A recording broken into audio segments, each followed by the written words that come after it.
Hola, soy Carla Escoffier, abogada especializada en Derecho a la Vivienda y Derecho a la Ciudad. Y en esta píldora vamos a hablar sobre el derecho al hábitat, territorio, vivienda y ciudad, y qué relación tienen esto con la perspectiva de género. El derecho al hábitat no es un concepto jurídico. Actualmente no existe como tal un tratado internacional o alguna constitución o algún otro instrumento jurídico que reconozca el derecho al hábitat. ¿Por qué hablamos entonces del derecho al hábitat? Bueno, pues las palabras tienen acepciones, es decir, pueden tener distintos significados dependiendo del contexto en el cual usemos las palabras. Y en ese sentido, cuando hablamos de un derecho, puede tener una perspectiva política o una perspectiva jurídica. Cuando hablamos de un derecho desde la perspectiva jurídica, quiere decir que es un derecho que es legalmente exigible, que podemos ir a un tribunal a través de una demanda a exigir que se nos cumpla, que podemos encontrarlo en algún artículo de alguna ley, constitución o tratado internacional. Pero cuando hablamos de un derecho desde el punto de vista político, es una apuesta, una exigencia o un horizonte que se tiene que exigir y frente al cual tenemos que ir encaminando nuestras luchas, incidencias,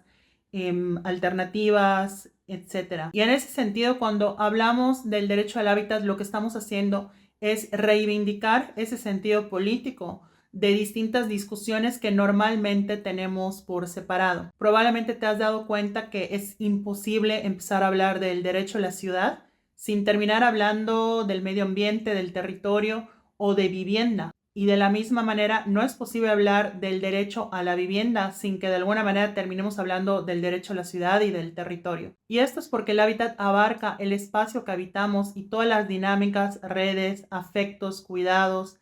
y conflictos que se dan en los espacios que habitamos. En ese sentido, hablar de vivienda, hablar de ciudad o hablar de territorio son distintos enfoques, distintos acercamientos en Zoom al hábitat. De tal manera que es imposible solo hablar de vivienda o solo hablar de ciudad o solo hablar de territorio. Y esto lo podemos ver con distintas luchas y conflictos que se dan en el marco de las ciudades. Por ejemplo, cuando se trata de defender ciertos espacios que tienen que ver con el medio ambiente, que tienen que ver con esa conexión entre la ciudad y el territorio donde se encuentra, pero también en ciertas luchas que pareciera que son luchas en contra de un desalojo o de algún otro tipo de violación al derecho a la vivienda, pero que realmente tienen una raíz muy marcada con el resto de la ciudad o con el territorio donde se encuentran. Por ejemplo, en la ciudad de Monterrey, Nuevo León, en México, hay actualmente una lucha muy interesante por la defensa del Parque Libertad.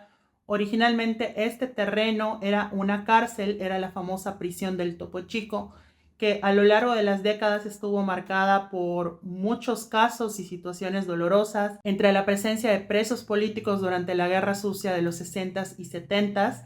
hasta los motines que se dieron en el marco de la guerra contra el narcotráfico en los 2000. En 2019 se cierra esta cárcel y se decide convertirla en un parque a partir de una consulta que se hizo a vecinas y vecinos en la zona. Sin embargo, después de que este predio se convirtió en un parque, fue abandonado por las autoridades. A partir de eso se da un proceso vecinal en el cual son las personas las que deciden organizarse para administrar, cuidar y darle mantenimiento al Parque Libertad. Sin embargo, el 2023, sin consultar y sin avisar a las y los vecinos de la zona, inicia los trabajos de demolición del parque para poder construir un hospital.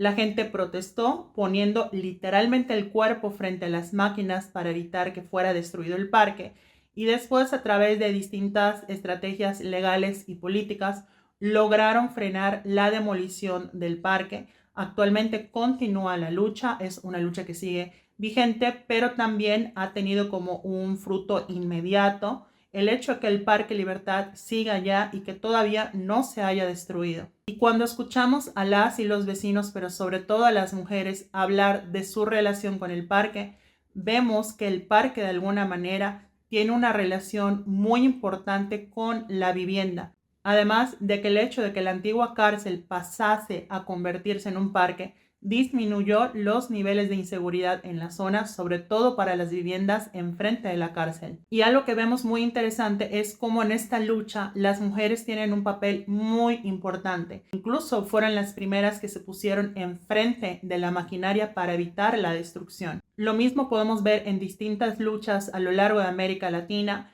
en las cuales las mujeres tienen un rol muy importante en la defensa y en la organización de toda la movilización para exigir la protección del hábitat. No estoy diciendo que los hombres no tengan una participación importante, y por supuesto que esto puede variar dependiendo del contexto del caso y de otros factores, pero sí llama mucho la atención, o al menos yo en mi experiencia con más de 10 años acompañando distintos casos de violaciones a derechos humanos que tienen que ver con territorio, que tienen que ver con ciudad y con vivienda, sí puedo decir que pareciera estar muy marcada la presencia de mujeres en estos procesos, lo cual tiene tanto efectos positivos como ciertas cargas que se van a depositar en las mujeres. Por un lado, evidentemente, si las mujeres de por sí están expuestas a doble jornada laboral, tanto por el ejercicio de cuidados como muchas veces el trabajo remunerado que tienen que hacer para poder mantener a sus familias, el hecho de volverse lideresas o de alguna manera parte de la organización para la defensa del hábitat implica una tercera jornada de trabajo y sobre todo una que genera mucho estrés. De alguna manera, estos roles de género que determinan que las mujeres son las que se hacen cargo de la casa, del cuidado y atención de la casa, terminan de alguna manera planteando el hecho de que son las primeras que tienen que estar en la línea de defensa frente a las casas que pueden ser demolidas o de las cuales algunos actores intentan desalojarles, o bien en la defensa junto con otras mujeres de la colonia, del barrio, de los parques, de la ciudad e incluso del territorio, sobre todo en casos de pueblos indígenas o pueblos originarios. Y esto es porque la defensa del hábitat, sea en su perspectiva de territorio, ciudad o vivienda, incluye labores de cuidado. Lo que vamos a ver a lo largo del hemisferio latinoamericano es que muchas veces la defensa jurídica, política y de otra índole que solemos ver en fotografías, documentales, medios de prensa, en cuanto a las luchas que se están dando por el territorio, por la ciudad y por la vivienda, también incluyen labores de cuidado que muchas veces pasan desapercibido. Por ejemplo, la defensa del Parque de Libertad no solo son las acciones políticas,